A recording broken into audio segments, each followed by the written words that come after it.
사사시대의 이스라엘은 하나님의 다스림 가운데 있는 나라라고 말하기가 민망할 만큼 그 백성들이 자기의 죄된 욕심을 따라서 그 습성을 따라서 행하기를 즐거워했죠. 율법이 마땅히 제시된 사회적인 안전망들이 제대로 작동하지 않아서 이스라엘 공동체가 붕괴되고 그리고 법 질서가 세워지지 못함으로 말미암아서 사회적인 약자들이 포획가 되고 억울한 일들을 겪는 일이 아주 비일비재했죠. 사사기는 이스라엘 백성들의 타락 그리고 하나님의 맷때리심으로서의 이방의 침략 그리고 그들의 압제로부터 구원하시는 하나님의 손길로서의 사사들이 등장을 하죠. 우리가 잘 아는 것처럼 에우시나 기드온이나 삼손이나 드보라나 이런 여러 명들의 사사들이 등장하죠. 그리고 다른 사사들의 어떤 영웅적인 활동들에 따라서 이제 역사들이 계속 진행되죠. 그리고 그 모든 사사들의 활동들을 통해서 하나님께서는 그의 백성들을 고치시고 새롭게 하시고 건져내시는 구원 활동들이 반복되는 그 순환 과정들을 겪게 하십니다. 한편 이 사사시대에서는 이스라엘이 하나님의 나라를 이방에 계시하고 증언하는 역할들을 했어야 했죠. 그러니까 이제 이스라엘이 하나님만 잘 섬기고 그 명령에 순종함을 따라서 주변에 살아가는 이방의 사람들과 다른 삶의 모습, 그 내용을 보여줘야만 했다는 것이죠. 그러나 그들은 이스라엘 사람들은 이방 사람들의 문화 그리고 삶 가운데 오히려 흡수가 되어서 그들의 타락한 길로 가버렸다는 게 사실 사사시대의 비극이죠. 그러한 모습들은 사사시대뿐만 아니라 우리 현재 그리스도인의 모습들 가운데서도 대단히 많이 찾아볼 수 있죠. 우리가 흔히 생각할 때 네가 예수를 믿는 증거가 뭐냐, 네가 지금 그 증거를 드러내봐라 라고 하면 예배를 드린다는 것, 주일날 예배를 드린다는 것, 이것 말고는 별로 딱히 내보일 게 없어요. 하나님께서 나에게 주신 그 말씀을 따라서 살아가려고 하는 그 의도, 또 하나님께서 세우신 하나님의 나라의 가치나 그 질서를 따라서 내 삶을 재편해가고자 하는 그런 노력들, 그리고 세상이 어떤 모습으로 우리들에게 대항해 온다 할지라도 나는 하나님의 백성으로서의 나 신분과 그 정체성을 놓칠 수 없다는 나름대로 열망과 그 소망 속에서의 몸부림, 이런 것들이 우리 가운데 별로 찾아볼 수 없죠.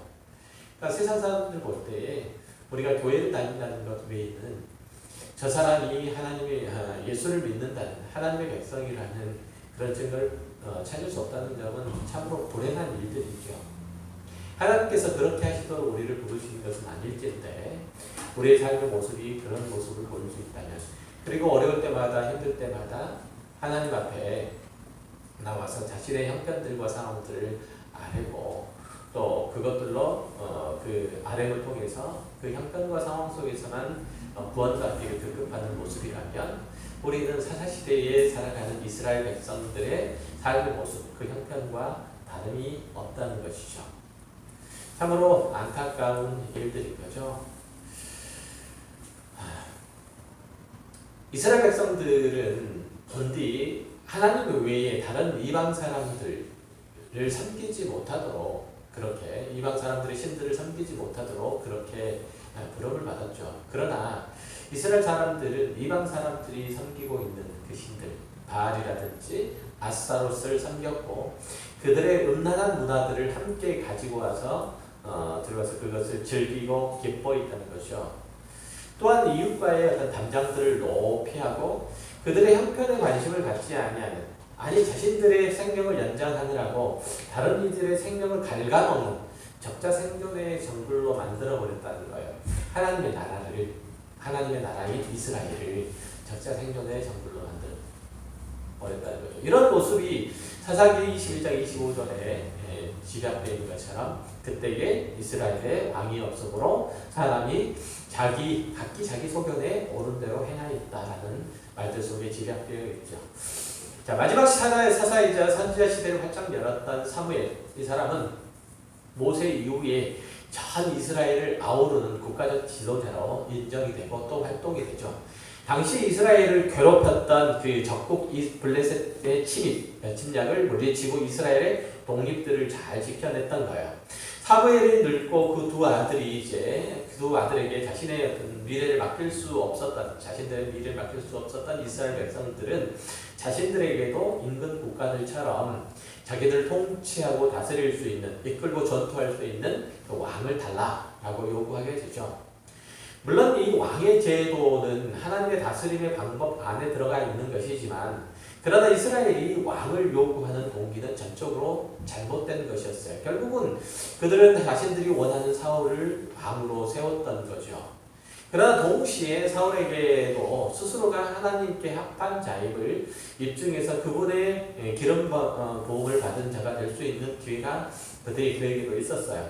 그가 평생에 하나님의 율법을 잘 지켜 행하고 자신의 마음에 자기 동포들을 위해서 교만히 행하지 아니하고 하나님의 대리 통치인으로서 역할과 사명을 잘 행하였다면 됐던 거죠.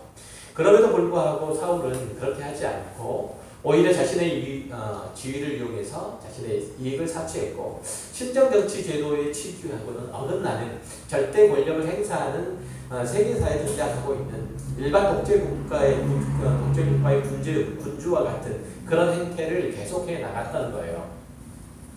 사울의 이런 행동들은 사사들과 같은 영웅적인 장수로서의 모든 자질들을 가지고 있었을 뿐만 아니라 이스라엘 백성들의 두터운 신망들도 더불어서 얻을 수 없고 있었다는 점이 참 문제죠. 그러니까 사울이 세상의 다른 독재 국가의 그 군주들처럼 행했음에도 불구하고 이스라엘 백성들은 그것을 용납했을 뿐만 아니라 그것을 즐거워할 수 있다는 거죠. 왜죠? 적어도 그들에게 안전을 확보해 줄 수 있었다는 점. 그들에게 어떤 힘있는 군주로서의 모습을 보여줄 수 있었다는 점이 그렇다는 거죠. 그는 이제 암몬 사람들의 침략을 효과적으로 막아내죠. 그리고 이스라엘에게 대승을 안겨다 줘요. 그러니까 이스라엘 백성들이 그 모습들을 보면서 사울을 추대하고 그의 인기를 얻게 되죠. 사울은 그래서 하나님의 기름 부음 받은 자로서 자신이 지켜야 될 신전 정치의 어떤 모범들을 거절하고 부패에 결국은 빠지고 말아요. 반면에 이제 선지자 사무엘은 하나님의 대언자로서의 역할들을 해가면서 불순종하는 사울에게 심판을 전하죠. 왕에 대한 선지자의 이런 관계들은 이스라엘 전체 왕조 동안에 지속되게 되는데요. 그 왕들은 하나님의 백성들에게 그분의 은혜롭고 자비로운 통치와 권능의 기회를 베풀기보다는 자신의 유익, 자신의 만족을 위해서 하나님의 나라의 백성들을 소비하는, 그래서 그 위에 군림하기를 주저하지 않는 모습으로 변화되는 거죠. 물론 개중에는 하나님의 명령을 순종하고 그 법에 따라서 이스라엘의 지도자로서 역할들을 성실하게 수행하려고 하는 이들도 있었지만 대부분의 왕의 경우에는 자신의 배를 채우는 데 급급한 것들을 볼 때에 장차 오실 이스라엘과 하나님의 나라의 영원하신 그 왕이신 예수 그리스도의 섬김과 자기 비하의 태도, 그 자세와는 큰 대비를 이뤘던 거예요. 이로 말미암은 사무엘 선지자에 의해서 사무엘 선지자에 의해서 사울이 이제 배척되게 되죠. 그리고 급기야는 비극적인 죽음을 맞을 것을 예고를 해요. 그 이유는 뭐냐면 사무엘상 15장 35절에서 말한 바와 같이 사무엘이 죽는 날까지 사울을 다시 가보지 아니하였으니 이는 그가 사울을 위하여 슬퍼함이었고 여호와께서는 사울을 이스라엘의 왕으로 삼으신 것을 후회하였다라고 얘기한 것과 같죠. 그러니까 하나님께서 사울이 이스라엘 왕으로서 역할을 다하기를 원하셨지 않았기 때문에 그런 결과가 일어났다는 거죠. 그래서 사무엘은 두 번째로 하나님의 기름 부음을 입은 자를 지목하게 되는데 그가 누구라고요? 그가 누구죠? 모르세요?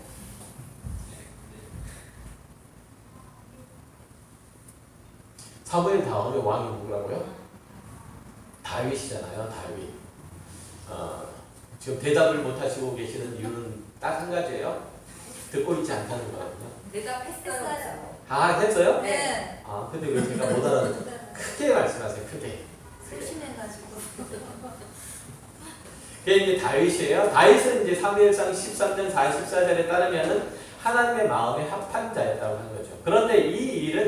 사울의 정치적인 기반도 아직 단단하고 그의 왕으로서의 능력도 충분히 입증할 수 있는 상황 가운데 벌어진 일들이었기 때문에 사울과 다윗은 오랫동안의 경쟁 관계로서의 그 각을 세울 수밖에 없었던 거죠. 마침내 이제 사울이 블레셋과의 전쟁 중에서 길보아라고 하는 지역에서 사망하게 되죠. 전사하게 되므로 그의 시대가 막을 내린 거죠. 그가 어떤 사람은 자살했다고 그렇게 얘기를 하지만 자살한 것이라고 보기는 힘들어요. 왜냐하면 심하게 다쳐서 더 이상 회생하기 불가능하다고 생각했기 때문에 차라리 적군의 손에 죽는 것보다는 자기 부하의 손에 죽는 게 낫겠다라고 생각해서 한 거니까. 어쨌든 기름을 부음을 받은 인자로서의 다윗이 경험한 최초의 중요한 사건으로 기록된 것이 뭐죠? 골리앗을 죽인 일들이잖아요. 기름을 부음을 받은 자 다윗은 하나님의 백성의 대적인 골리앗을 죽임으로써 사사들이 거둔 승리와 똑같은 결과들을 얻어내요. 이것은 하나님의 구원사에서의 커다란 의미가 있는 사건이에요. 하나님께서 부르신 중보자가 승리를 획득하는 반면에 일반 백성들은 가만히 서 있다가 그 구원자가 얻은 구원의 승리, 이 열매를 따서 그것들을 함께 나누어가는 것들로 묘사가 되고 있으니까 마치 사사시대에 사사가 그 백성들을 위해서 일하는 것처럼 똑같이 다윗은 그 역할들을 해낸다는 얘기죠. 이렇게 해서 하나님께서 그리스도께서 그분의 백성을 위해서 죽으셔서 또한 그 죄와 죽음들을 이기셔서 승리하는 그 복음적인 사건들을 위한 준비 혹은 예표로서의 다윗을 이제 역사의 전면에 재등장시키게 되는 거죠. 이제 그는 다윗은 이스라엘의 왕으로서의 조건을 충분하게 갖췄죠. 그럼에도 불구하고 아직 등극하지 못했는데 이전의 왕, 즉 사울이 아직 건재했기 때문이에요.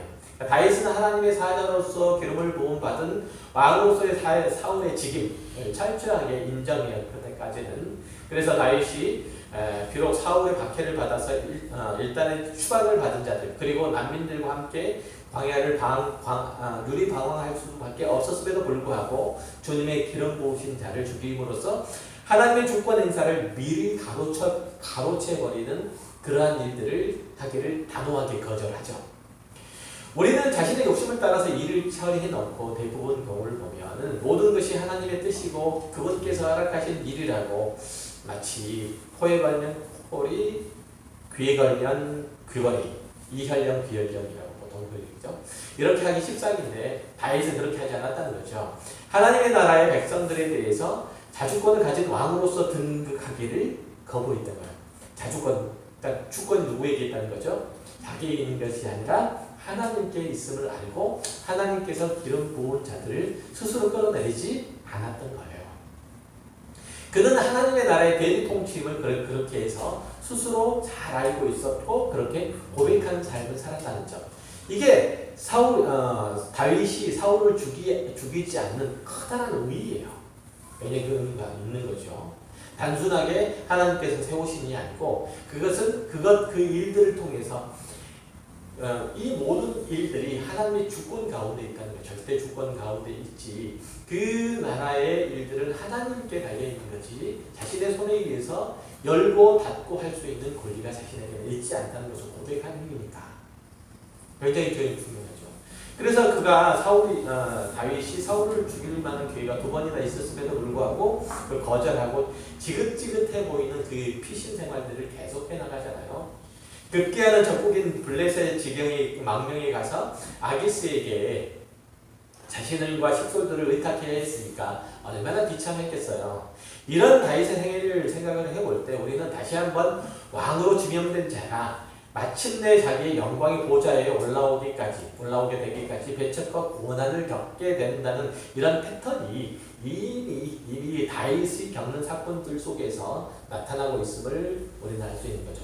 그래서 그 패턴을 따라서 예수 그리스도께서 영광의 왕의 자리로 등극할 때까지는 그 고난과 그 어려움과 시련들을 겪으셔야만 했던 거고 또한 우리도 역시 마찬가지로 왕 같은 제사장으로서 하나님 나라의 왕 같은 제사장으로서 그 역할들을 감당하기 위해서는 다윗이 겪은 패턴과 같이 그리스도께서 겪은 패턴과 같은 그러한 삶의 패턴들을 우리도 겪어야만 한다는 사실은 변함없는 거예요.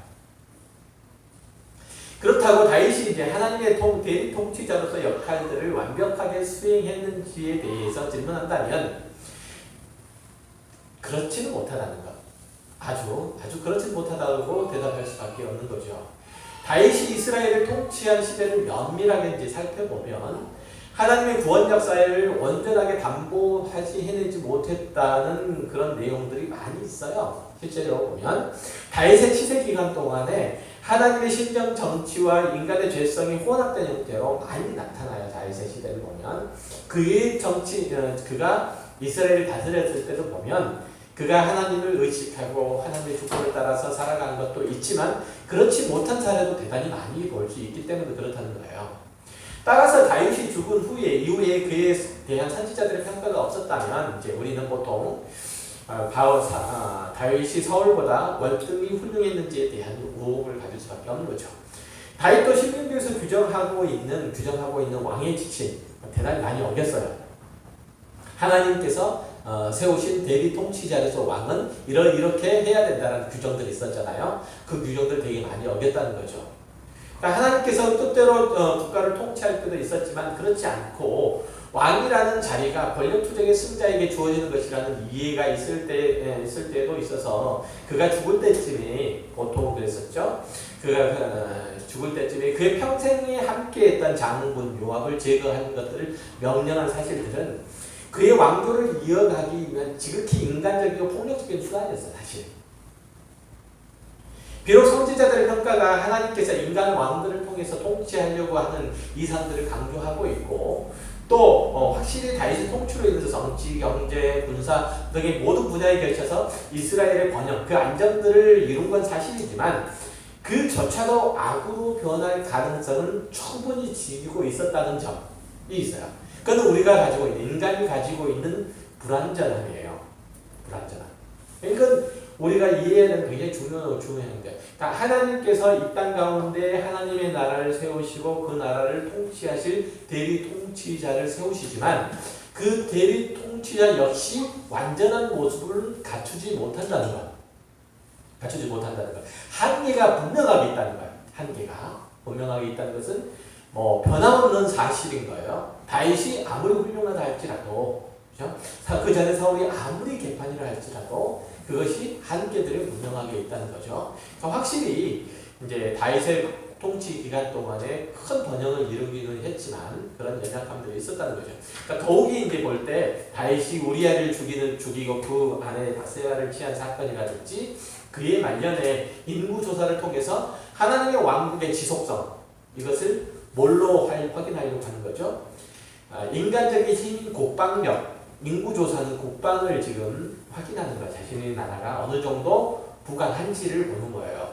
그래서 이걸로 환산하려고 했던 그 어리석음은 이를 잘 보여주는 충분한 예가 되는 거죠. 따라서 우리가 이제 다윗에 대해서 올바른 관점을 가지려면 반드시 언약과 구원 역사의 줄기를 잘 파악하고 있어야 돼요. 그러니까 마침내 약속의 땅으로 침입해오는 블레셋의 위협을 제거하고 또한 마지막 한 좀 남은 이 가난한 사람들의 영향들을 이제 뿌리 뽑음으로써 다윗이 이룩한 안정과 번영은 언약이 점점 성취되고 있다는 것을 의미하기 때문에 대단히 큰 의미가 있죠. 따라서 이제 나는 너희의 하나님이 되고 너희는 나의 백성이 되리라 라고 하는 그 언약의 핵심들이 어느 정도 구체화되고 누구 시대에? 다윗 시대에 구체화된 것을 알 수 있다는 얘기죠. 그러니까 다윗의 마지막 정복 사업으로 인해서 이스라엘은 하나님께서 아브라함에게 약속하신 그 땅들을 모두 차지하게 됐고 이제 이스라엘은 명실공히 가나안 전 지역을 아우르는 통일 국가로서의 기틀을 아주 단단하게 했고 더 이상 방황은 없게 된 거죠. 따라서 이 일들은 하나님의 임재하심에 대한 뚜렷한 상징물이에요. 이거는 하나님께서 이스라엘 가운데 임재하셨고 또한 약속하신 그 모든 언약들을 이루어 지키셨구나. 즉 다시 말해서 적어도 이스라엘을 통해서 이루시고자 하는 하나님의 나라의 표면적인 현재하는 하나님의 나라의 표면적인 기틀은 다 이제 정하셨구나 라는 것을 알 수 있다는 거죠. 그러므로 이제 그 다음에 있어야 될 게 뭐냐면 하나님의 임재예요. 하나님의 임재가 거기에만 있으면 되는 거죠. 그렇죠? 그러니까 쉽게 얘기해서 하나님의 나라에서 뭐가 이제 준비된가요? 하나님께서 언약하신 땅, 영역은 아주 충분히 이제 준비가 됐어요. 그리고 그 나라의 백성들도 이제 안정감 있게 살 수 있는 그 기틀들이 마련되어 있어요. 그리고 이제 뭐만 있으면 되죠? 하나님의 주권만 임하게 되면 되죠. 그 전까지는 이스라엘 백성들이 방황하는 그 시기였기 때문에 하나님께서 성막 가운데 임하게 되셨지만 이제 다윗으로 말미암아 이스라엘이라고 하는 현재하는 하나님의 나라의 깃들이 충분하게 마련됐기 때문에 하나님도 한 곳에서 좌정하셔서 이스라엘을 통치할 이유가 있었던 거예요. 그러니까 뭐가 필요한 거예요? 이제 성막이 아니라 성전이 필요한 거예요. 성전이. 그래서 이제 다윗은 하나님께 대하여 성전을 짓겠다라고 그렇게 얘기를 한 거죠. 영구적인 성전이 필요하기 때문이라는 거예요. 그래서 그곳에서 하나님께서는 이스라엘의 하나님이 되시고 이스라엘은 그 백성이 되어서 하나님께서 주신 율법을 준행하고 그의 거룩하심을 따라서 자신과 그 공동체를 거룩하고 구별되게 하고 이방이 하나님의 영광을 볼 수 있도록 그렇게 해야 될 필요가 있었던 거죠. 그러기 위해서는 맨 먼저 성막이 있어야 성전으로 내야 되는 거니까 성전을 왜 필요한 거죠? 하나님의 임재가 있어야 되니까 하나님의 임재의 증거가 뭘로 나타나는 거죠? 언약궤로 나타나잖아요. 그러니까 언약궤가 이스라엘에 반드시 필요하다고 생각했죠, 다윗이. 그래서 먼저 바알레 유다라고 하는 곳에 머물러 있던 그 언약궤를 다윗성으로 드리는 작업들을 해요. 물론 우여곡절이 있었지만 어쨌든 다윗성으로 언약궤를 들여오게 되는 작업들을 이제 완성한 다윗이 그렇게 생각을 한 거죠. 자신은 궁전에서 사는데 하나님 천막에서 지내게 하실 수 없다라고 그렇게 생각해서 선지자 나단을 통해서 성전을 지을 계획을 말해요. 그러니까 하나님의 임재가 이제 완전한 성전에서 가도록 해요. 그렇지만 하나님께서는 그에게 성전을 짓도록 허락하지 않아요. 그래서 그 아들 솔로몬의 그 역사들을 미루어져야 됐고 그는 단지 이제 성전을 짓는 데 필요한 물자들만 준비하는 것으로 만족을 해야 됐던 거예요. 이래서 다윗 왕 때에 이스라엘은 땅에 현재하는 하나님의 나라의 모형들을 충분하게 이제 갖추게 됐는데요. 그렇지만 이제 이 성전으로 상징되었던 것이 어떻게 하나님의 나라에서 그 참된 성취를 맛보고 있는지에 대한 그 방법과 내용이 나단이 다윗에게 언약한 그 예언들 속에 충분히 드러나 있어요. 사무엘하 11장 7장 11절 이하에 보면 그렇게 얘기를 하죠. 하나님께 이제 다윗이 자신이 성전을 짓겠노라고 그렇게 얘기를 하자 선지자 나단을 통해서 하나님께서 하신 말씀이에요. 이렇게 말씀하죠. 전에 내가 사사에게 명령하여 내 백성 이스라엘을 다스리던 때와 같지 아니하게 하고 너를 모든 원수에게서 벗어나 편히 쉬게 하리라. 여호와가 또 내게 이르노니 여호와가 너를 위하여 집을 짓고 내 수완이 차서 내 조상들과 함께 놓을 때에 내가 내 몸에서 날 내 씨를 내 뒤에 세워 그 나라를 견고하게 하리라. 그는 내 이름을 위하여 집을 건축할 것이요 나는 그의 나라 왕위를 영원히 견고하게 하리라. 나는 그에게 아버지가 되고 그는 내게 아들이 되리니 그가 만일 죄를 범하면 내가 사람의 매와 인생의 채찍으로 징계하려니와 내가 내 앞에서 물러나게 한 사울에게서 내 은총을 빼앗은 것처럼 그에게서 빼앗지는 아니하리라. 내 집과 내 나라가 내 앞에서 영원히 보존되고 내 왕위가 영원히 견고하리라 하셨다 하라. 이렇게 이제 나단을 통해서 하나님께서 다윗에게 약속을 해주시죠. 우리가 잘 아는 것처럼 다윗의 언약이라고 그렇게 얘기를 하잖아요. 그러니까 하나님께서 다윗의 몸에서 날 씨를 통해서 하나님의 나라를 영원히 견고하게 하겠다라고 말씀을 하시는 거예요. 잘 들으세요. 이제 조금 헷갈릴 수도 있고 어려울 수도 있어요. 잘 들으세요. 자, 이게 이제 현재에서는 다윗의 시인 솔로몬을 통해서 성전을 짓게 하셔서 그 성전에 거하게 하심으로써 그렇게 하는 거예요. 그러니까 하나님께서 다윗이 아니고 다윗의 시인 솔로몬을 통해서 성전을 짓게 하신 이유가 그거인 거죠. 어떤 이유라고요? 하나님께서 다윗에게 하신 다윗의 언약 때문이에요. 언약 때문에. 이해하시겠어요? 그러니까 하나님께서 다윗에게 한 그 언약을 따라서 내가 네 집을 짓고 거기서 내가 너의 주권자로서 모든 일들을 행사하시겠다. 이렇게 말씀하시는 그 일들을 따라서 솔로몬이 성전을 짓게 되는 거예요. 그러니까 그 성전에 거하심으로써 그렇게 하는 것이고, 장차에는 영원하신 다윗의 위로 오신 예수 그리스도를 통해서 그렇게 하시는 거죠. 자, 다윗이 하나님을 위한 성전을 짓지 못하고 그 아들 솔로몬이 지어야 하는 이유를 알 수 있겠어요? 그러니까 역대상 28장에 보면 다윗이 전쟁을 많이 해가지고 피를 흘렸으니까, 전쟁을 많이 해가지고 피를 흘려서 하나님의 이름을 위해서 성전을 짓지 못한다라고 그렇게 거절하셨지만, 다윗의 언약의 내용과 솔로몬의 성전을 지어야 되는 것들의 상관성을 잘 살펴보면 당연한 귀결이에요. 자, 잘 들으세요. 하나님께서 다윗의 몸에서 날 씨를 통해서 이스라엘 가운데 임재하시고 하나님의 나라를 영원히 보존하겠다는 그 말씀하신 것처럼, 또한 하나님께서는 다윗의 씨 솔로몬을 통해서 성전을 짓게 하시고 그곳 지성소에서 머무르시는 거예요. 이해되셨어요? 그 상관관계를 모르시겠어요? 다시 설명해 줄까? 이해하셨죠? 네. 그런 거예요. 그러니까 솔로몬이 성전을 지을 수밖에 없는 거예요. 그래서 하나님께서 그 하나님께서 세우신 그 언약이 이제 장차 다윗의 몸에서 날 씨, 그러니까 솔로몬이 아니고 예수 그리스도, 장차 예수 그리스도를 통해서 완성되게 하는 것처럼, 이제 표면적인 눈에 보이는 하나님의 임재, 하나님의 성전도 다윗의 씨로부터 지어져야 되는 거예요. 그래서 솔로몬을 사용하신 거예요. 이해되셨죠? 대단히 큰 의미가 있어요. 그러니까 솔로몬이 다윗이 그냥 표면적으로 다윗이 피를 많이 흘려서 손이 더러우니까 거룩하신 성전을 짓기, 물론 이제 성경이 그렇게 얘기를 하기는 하지만 어떤 표면적인 이유고 실제적인 이유는 그것 때문에 그런 거예요. 이해되셨죠? 그냥 굉장히 큰 중요한 유비를 이렇게 가지고 있어요. 자, 이제 성전이 지어짐으로써 솔로몬의 치세가 이제 활짝 열리죠.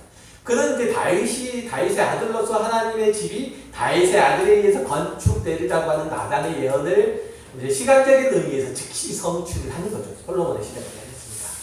그러니까 하나님께서 다윗에게 하신, 나단을 통해서 다윗에게 하신 언약의 내용들이 표면적으로 볼 때 누구 시대에? 솔로몬 시대에 활짝 열린 거예요. 그러니까 즉시 이제 그 모형은 실제보다 항상, 모형이라고 하는 것은 실제보다 항상 앞서는 것처럼, 그래야 의미를 갖는 것처럼 솔로몬의 성전은 장차 다윗의 위를 통해서 오신 예수 그리스도께서 그 백성들 가운데 임마누엘 하실 것임을 미리 말해주는 거예요. 그러니까 솔로몬의 번영은 장차 오신 예수 그리스도를 통해서 이루어질 그 왕국의 번영을 미리 보여줘요. 그러니까 솔로몬의 왕국의 번성함은 곧 뭘 얘기하는 거죠? 장차 이루어질 예수 그리스도의 나라의 번성함을 얘기를 해주는 거예요. 그러나 솔로몬의 왕국이 가지고 있는 한계는 분명해요. 인간 왕국의 한계는 분명해요. 그것은 장차 이루어질 예수 그리스도께서 이루실 하나님의 나라하고는 또 차이가 있는 거예요. 이해될 수 있죠? 그러니까 동일하게 연결되는 면도 있고 단절된 면도 동시에 가지고 있어요. 그건 뭐하고 똑같냐면 하나님의 나라에 현재하는 하나님의 나라와 장차 이루어질 하나님의 나라의 차이하고 똑같아요. 현재하는 하나님의 나라는 한계가 있어요? 없어요? 있죠. 당연히 인간들에 의해서 이렇게 세워진 겁니다. 그렇지만 장차 예수 그리스도께 재림하셔서 완전히 이루신 그 하나님의 나라는 이제 온전하죠. 그런 거죠. 어쨌든 그래서 사실 이제 솔로몬이라고 하는 인물, 이건 상당히 이해하기 힘들어요. 실제로 보면 그는 이스라엘의 영광의 정점에 있었던 자예요. 동시에 몰락의 시조예요. 그렇죠? 몰락의 시조예요. 그는 하나님의 놀라운 은혜와 사랑을 듬뿍 누렸음에도 불구하고 하나님의 말씀과 그 명령에 순종하지 않았고 하나님 외에 다른 신들에게 자랑으로써 이스라엘 왕국의 거룩성을 크게 훼손시켰던 인물이죠. 그게 뭐의 한계요? 인간 왕국의 한계.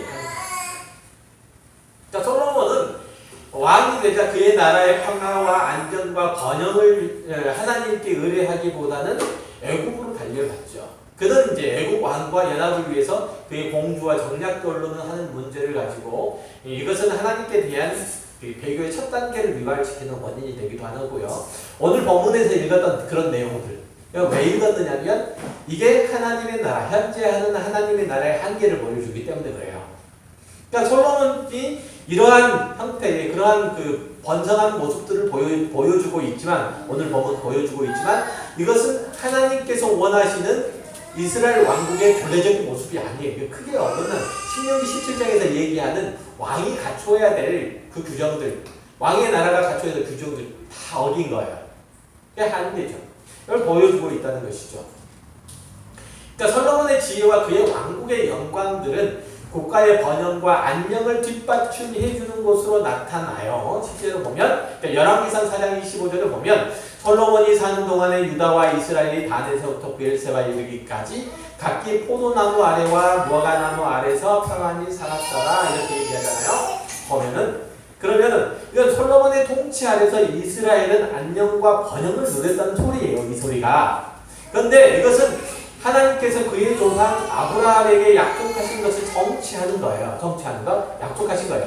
즉, 그 백성들은 약속된 땅에 살고 있고 그들은 안전하고 그 땅은 에덴 동산과 같이 풍성한 열매를 내고 있음을 묘사하는 게 바로 아까 방금 열왕기상 4장 25절에서 읽은 내용이에요. 그러니까 마치 이스라엘 땅이 뭐처럼 된 거예요. 에덴 동산과 같이 그런 모습을 하고 있었다는 거예요. 그들이 각기 포도나무 아래와 무화과나무 아래에서 평안히 살았다는 얘기는 포도나무에서 나오는 무화과나무 아래에서 나오는 그 열매를 먹고 마시며 누리고 즐거워 있다는 뜻이거든요. 그러니까 에덴 동산의 그 번성함을 그대로 보여주고 있는 거예요. 그러니까 솔로몬의 시대가 이런 시대였다는 얘기는 하나님께서 약속하신 하나님의 나라의 그 모습들을 표면적으로 이렇게 완성되어 있다는 것을 볼 수 있는 거죠. 자, 그리고 이제 더 조금만 더 나아가서 하나님께서 이 솔로몬에게 주신 이 지혜는 이방인들이 지혜와 비교할 수 있는 그런 종류의 것들이 있어요. 그리고 이제 그의 지혜는 열왕기서의 저자가 다른 나라들의 지혜로운 사람들이 솔로몬의 지혜를 시험하려고 와요. 그리고 그의 지혜를 보고 모두 놀랐잖아요. 확인하고 놀랐다는 사실들을 보더라도 솔로몬의 지혜는 일상생활하고 그리고 인간이 실질적으로 경험할 수 있는 것이에요.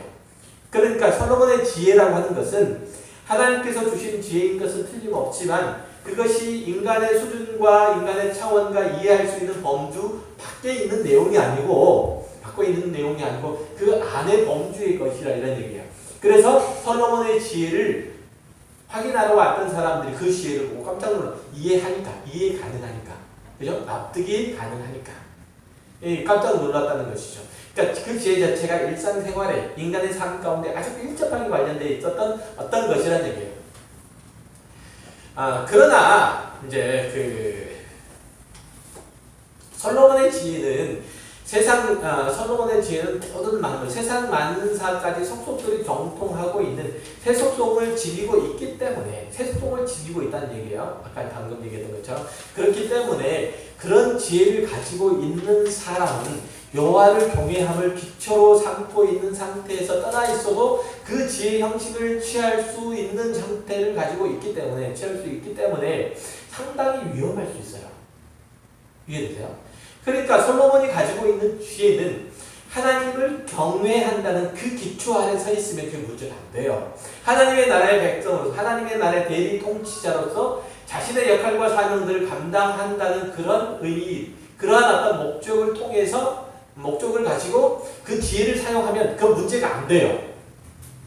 그런데 이게 없으면 문제가 되는 거예요. 심각하게 문제가 되는 거예요.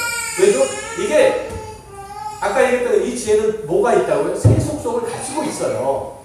그러니까 이 세상의 삶과 밀접하게 연결되어 있어요. 근데 이 밀접하게 연결되어 있는 이 세속성의 어떤 지혜는 하나님을 경외한다는, 하나님 안에서 쓰여져야 된다는 그 기본적인 사실들이 제거가 되면 이것은 칼이 마치 양면을 가지고 있는 것처럼 양면을 가지게 되는 거예요.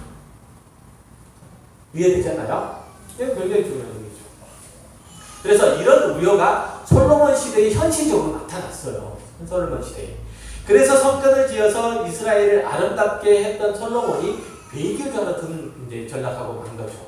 이 지혜는 분명하게 하나님께로부터 나왔지만 그것을 사용하는 자의 마음과 생각들이 바뀌어가지고 하나님에게서부터 이반되자 하나님을 경외하기를 거절하자 그의 통치는 급격하게 하나님의 백성들의 민심 이것과 이반되고 백성들의 삶 자체가 질곡 속으로 들어가게 됩니다.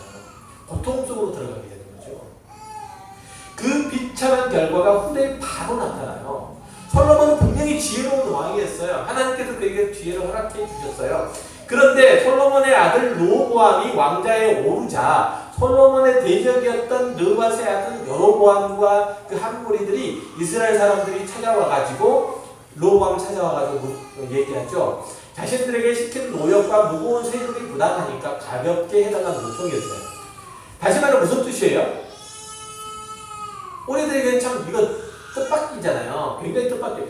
솔로몬의 번영 이것이 그 백성들에게 과중한 세금을 걷어서 얻어진 것이었다는 거죠. 그죠? 왜 그럴 수 있었을까요? 처음부터 그랬을까요? 그러지는 않았어요. 그런데 나중에는 그렇게 되어버렸어요.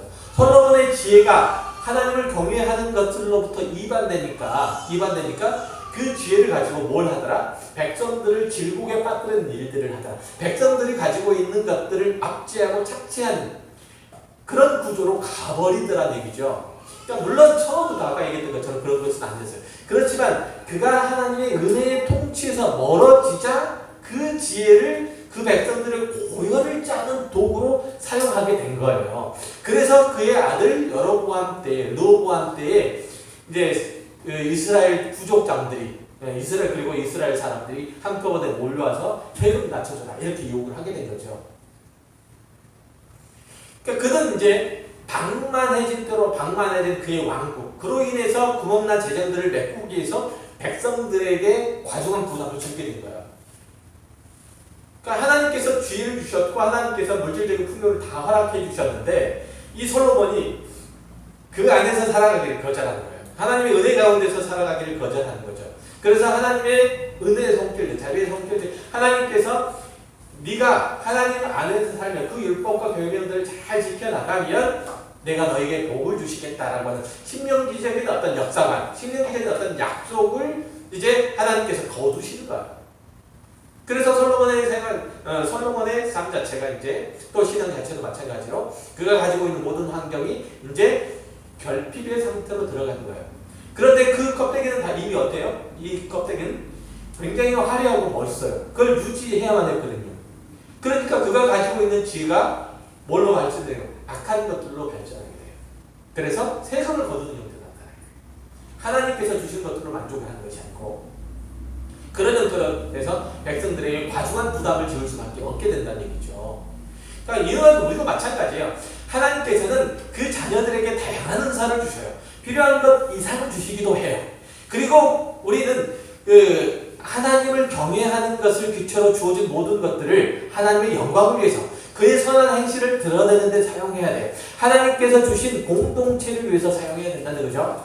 그러니까 이런 공동체라는 가족을 위해서 또 이웃을 위해서 또 교회를 위해서 사용해야 된다는 얘기. 자신을 위해서 사용하는 것이 아니고.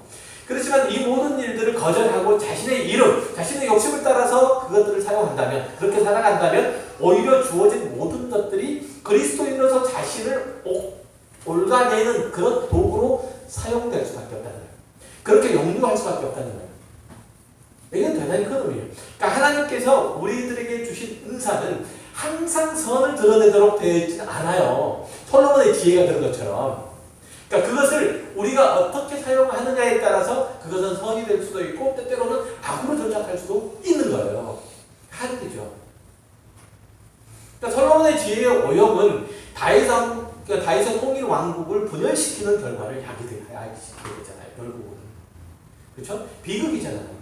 하나님께서 은혜를 주셨는데 그는 하나님의 율법을 따라서 행하지 않았고 그 말씀에 무릎을 꿇지 않았기 때문에 그 시작은 창대했지만 그 마지막은 아주 미약해지고 말았던 거죠. 그리고 이제 하나님의 나라는 분열의 길을 걷게 되고 이방의 문화와 삶의 가치에 흠뻑 젖어서 그 정체성을 상실해버린 이른바 세속화 과정들을 계속 겪게 돼요. 그 이후 시대에, 솔로몬 이후 시대에 계속 북은 북대로 남은 남대로 세속화 과정들을 계속 겪게 돼요. 그러니까 우리나라도 마찬가지잖아요. 하나님께서 은혜로 우리나라를 이제 우리나라의 교회를 세우시고 교회를 통해서 하나님 놀라운 은혜의 축복들을 보여주셨어요. 은사들을 많이 주셨고. 그런데 우리는 그것을 뭘 위해 사용하지? 하나님의 일들과 하나님의 영광을 위해서 사용하지 않고 자신의 욕심을 따라서 그것을 마음껏 방종하는 데 사용해버린다는 거죠. 그런 것들이 오히려 이제 다시 뭐로 온 거예요? 자신을 옥죄는 그 도구로 사슬로 다가오게 된 거죠. 그러니까 비극이죠. 이것이야말로 하나님의 백성으로서는 큰 비극인 거예요. 하나님께서 은혜로 우리들에게 어떤 것들, 하나님께서 은사로 우리들에게 어떤 것들을 주셨는데 그것을 하나님을 경외함으로써 하나님의 일들을 위해서 사용하는 것이 아니고 하나님을 경외한다는, 하나님의 거룩성을 유지한다는 그 기반들을 빼뜨려버린 채로, 그것을 망각해버린 채로, 그것들을 다 상실해버린 채로 이 은사 자체만 남게 되면 이게 뭘로 되는 거예요? 오히려 우리들에게 도구로 작용해요. 결국은 이제 하나님께서는 이스라엘을 둘로 나누어서 하나는 정체성을 잃어버리고 이방화가 되고 나머지 하나도 결국은 하나님의 심판을 받아서 당시 강대국의 홀로 끌려가게 하는 이런 반복된 생활들을 하다가 그 존재가 말살되어 버리는 그 지경까지 이르게 됩니다. 그러니까 아브라함의 언약에 약속된 모든 것들이 솔로몬에 의해서 성취가 됐고 동시에 상실되고 마는 거예요. 이 상황들은 인간의 죄성 때문에 생긴 결핍이었단 말이죠. 하나님의 나라가 성취된 것은 솔로몬에 의해서 꽃이 피게 됐지만 동시에 당대에 시들어버리는 것들을 통해서 이 땅에 있는 하나님의 나라는 주님 다시 오실 때까지 완성되지 않은 채로 남아있을 수밖에 없는 한계를 분명히 가지고 있다는 것을 보여주는과 동시에, 그래서 우리는 이 땅에 하나님의 나라를 가지고 있지만, 이 땅에 하나님의 나라를 살아가고 있지만 동시에 우리는 영원한 하나님의 나라를 늘 사모하고 살아가는 거예요. 그래서 저만 잘났나 봐요. 저만 잘났나. 동시에 늘 사모하고 살아갈 수밖에 없는 거예요. 그러니까 당연한 거죠. 그렇게 살아갈 수밖에 없는 한계를 아주 분명하게 가지고 있어요. 그럼에도 불구하고 완성된 그 모습들이 가까워지도록 지금 우리에게 임한 그 나라를 향해서 더욱 전진해야 된다는 것이 오늘 말씀을 통해서 오늘 다윗과 솔로몬의 왕국 통해서 우리들에게 보여주는 바예요. 우리는 이 땅 가운데 하나님의 나라의 백성으로 살아가고 있고 우리의 삶의 터전이 곧 하나님의 나라예요. 그러나 완성된 모습은 아니에요. 하나님께서 우리가 하나님의 나라를 살아갈 수 있도록 하나님의 나라의 그 시민으로서 당연히 그의 보호와 인도하심 가운데 살아가도록 허락하셨지만 동시에 그 한계도 분명해서 그 하나님의 거룩하심, 하나님의 경유하는 삶의 태도로 우리의 삶을 지켜나가지 않으면 결국은 그것이 우리를 옥죄어오는, 우리를 향해서 다시 무기로 달려드는 그러한 도구로 사용될 수 있다는 것을 충분히 깨달아 우리가 가지고 있는 모든 것들을 통해서 내가 하나님의 영광과 또 그 나라 백성들에게 주어진 모든 은혜의 도구로 그렇게 사용하겠다는 그런 태도와 자세로 우리의 주어진 모든 일들을 행하시기를 주의 이름으로 축원합니다. 기도하겠습니다.